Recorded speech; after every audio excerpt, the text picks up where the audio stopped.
Kita lanjut bahas spoiler Wudong Qiankun Season 7 episode 20. Oke lah, nggak usah cacicot banyak bacot, kita langsung masuk aja ke pembahasan.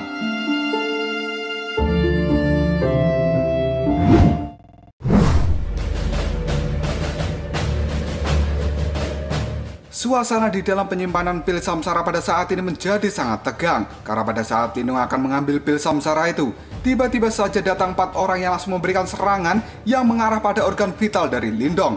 Untung saja Lindong masih bisa diselamatkan oleh Xiaoyan.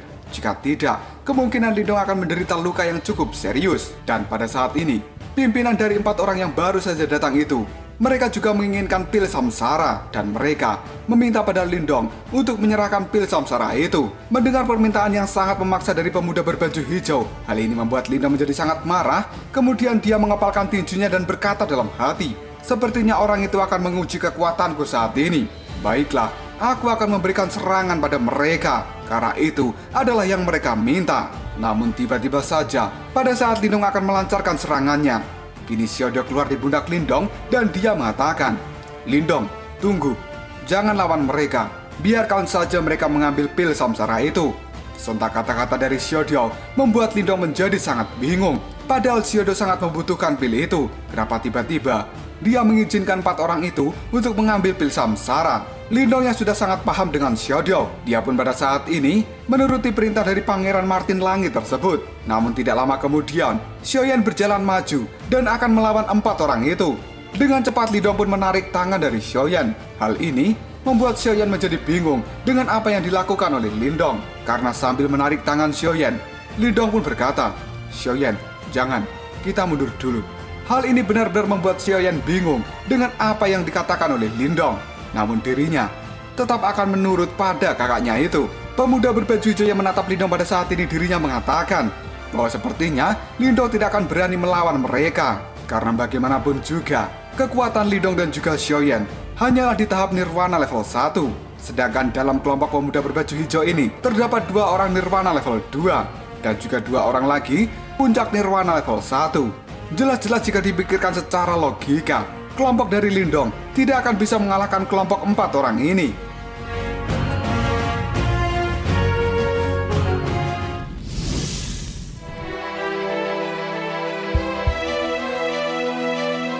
Melihat bahwa Lindong tidak melakukan pergerakan, pemuda berbaju hijau kemudian memberikan hormat pada Lindong dan dia sambil mengatakan, "Saudara Lindong, kamu benar-benar orang yang cerdas dan juga berpengetahuan luas. Situasi hari ini, aku sangat berterima kasih dan aku akan membalas kebaikanmu hari ini." Namun di dalam hati, pemuda berbaju hijau itu mengatakan, "Hah, Lindong, dia hanyalah anak tikus yang pengecut." Namun sikun menghadapi si Lindong itu, dia berhasil dikalahkan. Benar-benar itu adalah hal yang sangat memalukan. Tidak lama kemudian setelah berkata seperti itu si pemuda berbaju hijau, dia melesat dengan cepat menuju ke arah pil samsara. Lindong yang melihat hal ini, dia benar-benar sangat geram. Kenapa Xiaodio harus menghentikan dirinya untuk melawan si pemuda berbaju hijau? Yang pada saat ini, pemuda berbaju hijau itu bisa dengan bebas mendapatkan pil samsara. Sang pemuda yang sudah mengaktifkan energi Yuan di dalam tubuhnya, dan dia pada saat ini sudah memasuki mode tubuh emas nirwana. Dirinya akan segera mengambil pil samsara dan dia berkata dalam hati, "Pil samsara itu akan menjadi milikku." Hal ini dikatakan oleh Sanjin di dalam hati dengan penuh percaya diri bahwa dirinya akan segera mendapatkan pil yang sangat langka yang kemungkinan hanya ada 1 di dunia.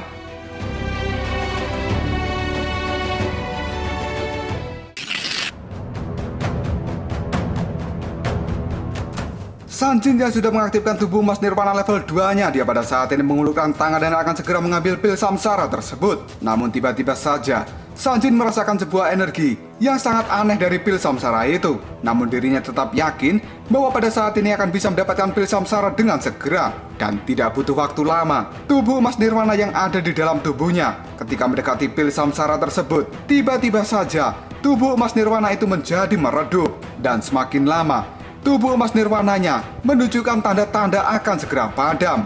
Tidak lama kemudian terjadilah sesuatu yang sangat mengerikan. Karena pada saat ini, tubuh emas nirwana di tangan dari Sanjin benar-benar sudah padam. Dan seketika, tangan Sanjin yang akan menyentuh pil samsara tersebut.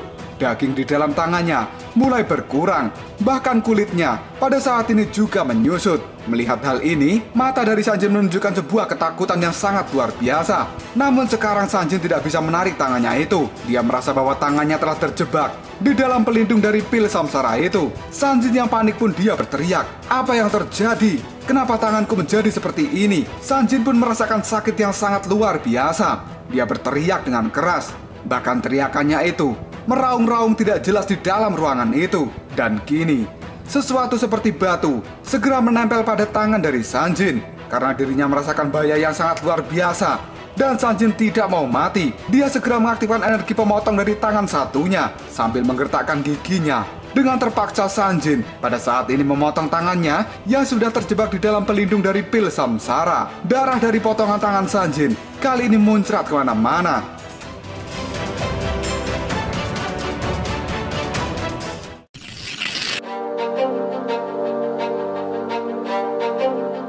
Ketika tangan Sanjin sudah terpotong, tubuhnya pada saat ini terlempar dengan sangat keras. Dan darah dari tangan Sanjin yang telah terpotong itu masih berceceran kemana-mana. Tubuh Sanjin yang terlempar, pada saat ini dirinya menghantam lantai dengan sangat keras.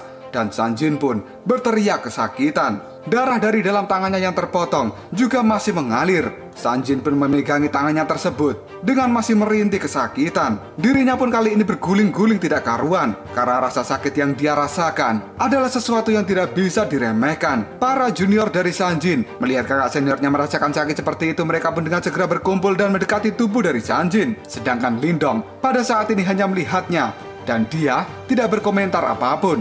Karena Lindong sendiri juga tidak tahu dengan apa yang terjadi. Tiba-tiba saja Lindong menoleh pada pil samsara. Raut wajahnya terlihat sangat kaget. Dan kali ini Lindong pun berkata dalam hati, sangat menakutkan. Obat yang sangat mujarab seperti itu benar-benar sebuah obat yang aneh. Dalam sekejap saja tangannya telah berubah menjadi sepotong tulang. Karena pada saat ini tangan dari Sanjin yang sengaja dia potong, yang pada akhirnya tangan itu tertinggal di dalam pelindung dari pil samsara. Tiba-tiba saja kulit dan juga dagingnya telah menghilang. Dan sekarang hanya menyisakan tengkorak dari tangan itu sendiri. Xiaodio yang berada di dalam tubuh Lindong kemudian mengatakan, sudah kuduga pil samsara itu memang dilindungi oleh cincin hidup dan mati.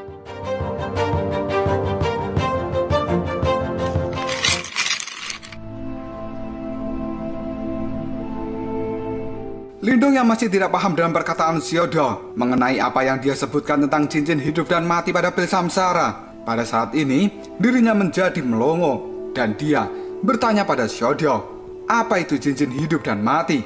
Sambil melihat ke arah pil samsara, Xiaodio pada saat ini mulai menjelaskan pada Lindong, pil samsara ini adalah sesuatu yang sangat langka dan pil itu sendiri hanya bisa dibuat oleh seseorang yang sangat kuat yang pada saat hidupnya sudah berhasil menembus alam kehidupan dan juga kematian yang mendalam, sehingga mereka bisa menciptakan pil tersebut. Dan ketika pil samsara itu telah terbentuk, maka di dalam kelahirannya sendiri secara otomatis juga melahirkan cincin hidup dan mati, di mana cincin itu sendiri adalah pelindung dari pil samsara. Cincin hidup dan mati ini tidak bisa dilihat dengan mata telanjang, tapi ketika ada seseorang yang akan mengambil pil samsara, maka cincin hidup dan mati akan segera aktif, dan bahkan orang yang menyentuhnya akan bisa kehilangan nyawa dalam sekejap saja. Di mana pada saat ini di luar pil samsara itu memang terdapat sebuah pelindung yang terdiri dari banyak simbol, dan simbol-simbol itu saling berkaitan satu sama lain yang kemudian membentuk sebuah pelindung yang sangat kuat yang disebut dengan cincin kehidupan dan kematian. Hanya seseorang dengan kemampuan khusus yang bisa menghadapi kekuatan dari cincin kehidupan dan kematian tersebut. Jika tidak, kemungkinan terburuknya seseorang yang menyentuh cincin kehidupan dan kematian yang tidak terlihat,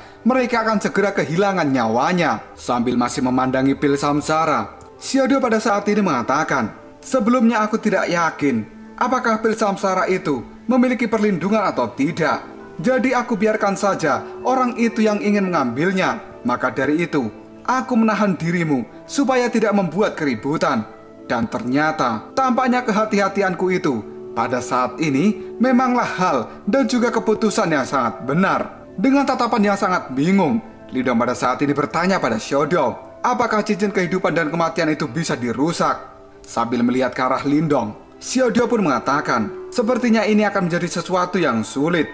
Karena hal itu diciptakan oleh seseorang yang telah mencapai kehidupan dan kematian yang mendalam. Dan itu bukanlah sesuatu yang bisa dihadapi oleh kalian, para orang-orang yang berada di level nirwana. Mendengar ucapan dari Xiaodiao, raut wajah Lindong pada saat ini menjadi sangat jelek. Dan dia berkata dalam hati, dari perkataan Xiaodiao ini, aku menjadi teringat dengan Pak Tua bermata hitam yang berada di Monumen Dahuang. Sepertinya Pak Tua itu sendiri adalah seorang misterius yang telah mencapai level yang disebutkan oleh Xiaodiao.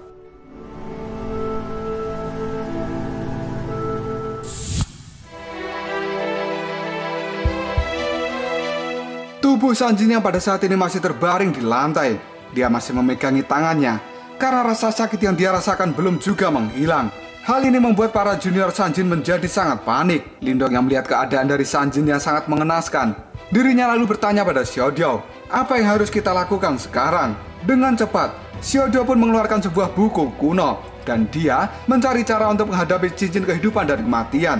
Sambil membuka-buka buku itu, Xiaodiao pun berkata pada Lindong, tunggu sebentar, aku juga membutuhkan waktu untuk mencari informasinya. Hanya dengan begitu, maka kita dapat mengetahui bagaimana cara memutuskan siklus dari cincin hidup dan mati ini. Lindong yang paham dengan Xiaodiao, dia pun menjawabnya, baiklah. Dan kini, Lindong memberikan waktu pada Xiaodiao untuk mencari informasi bagaimana cara menghadapi cincin hidup dan mati itu. Tidak lama kemudian, dengan tubuh yang gemetaran, Sanjin mulai berdiri. Dan kini, dirinya berjalan dengan pelan ke arah Lindong.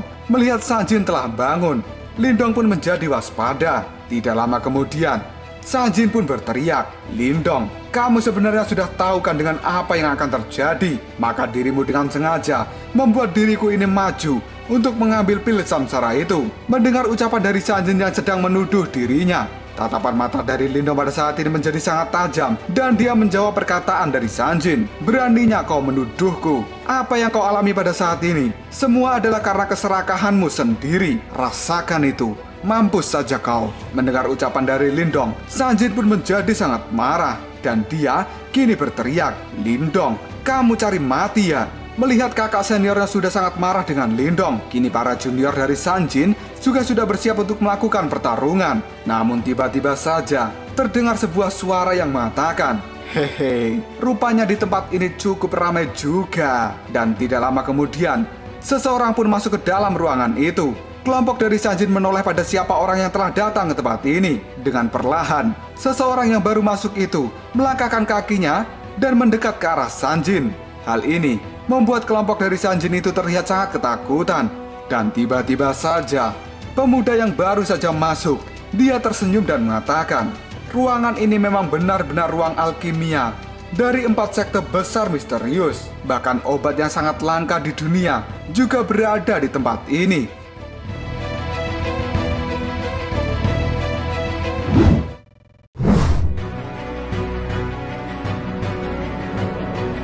Kedatangan pemuda misterius itu membuat Lindong merasakan sebuah energi yang sangat kuat.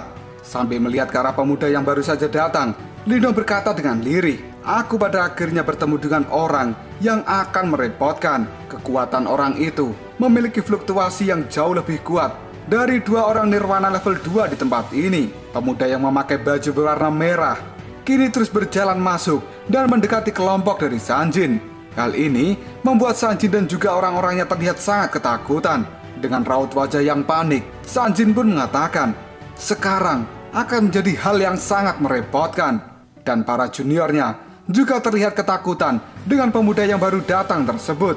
Karena ternyata pemuda berbaju merah yang baru saja datang, dirinya disebut dengan Serigala Bengis Tianzhen. Level kultivasinya berada di puncak nirwana level 2. Dan kekuatan dari Tianzhen ini adalah setara dengan Liu Bai. Melihat kedatangan dari Tianzhen, membuat mata Lindong tiba-tiba menjadi sangat tajam. Sambil terus memandangi pemuda berbaju merah, kini Lindong berkata dalam hati, 4 penguasa di wilayah barat laut itu adalah orang-orang dengan kekuatan yang sangat menakutkan. Di antaranya adalah tombak iblis Liu Bai, kapak pemecah gunung Jiangsan, tinju binatang Musou, dan serigala bengis Tianzhen. Sambil masih melihat ke arah Tianzhen, Lindong pun berkata dalam hati, Dari kelihatannya, aku merasakan bahwa sepertinya dia memiliki kualifikasi untuk bisa menembus kesengsaraan nirwana level 3.